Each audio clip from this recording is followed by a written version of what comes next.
योग्य आहेत. कोणत्या कारणामुळे योग्य आहेत?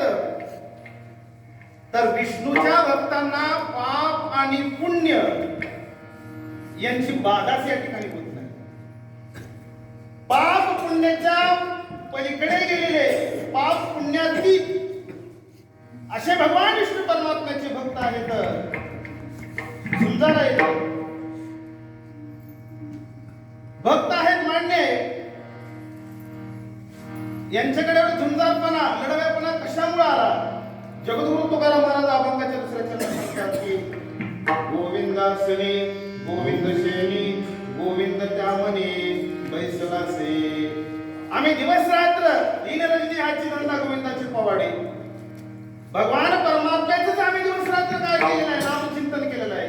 देवाशिवाय आम्हाला दुसरं काहीच नाही, बोलण्याची नाही आता देवाविन काही, अशी अवस्था त्या ठिकाणी केल्यामुळे ते झुंजार आहेत.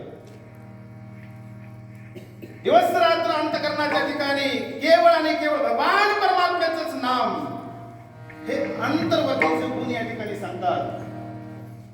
आणि बाह्यवर्तीचे गुण सांगत असताना जगद्गुरु तुकोबाराय तिसऱ्या चरणाच्या ठिकाणी सांगतात ऊर्ध्व पुंड्र भाळ कंठी शोभे माळ काकुजे कळे काळ तया भेने.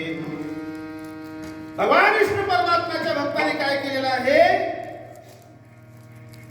ऊर्ध्व पुंड्र भाळ गंध त्या ठिकाणी लावलेला आहे. गोपीचंदाचा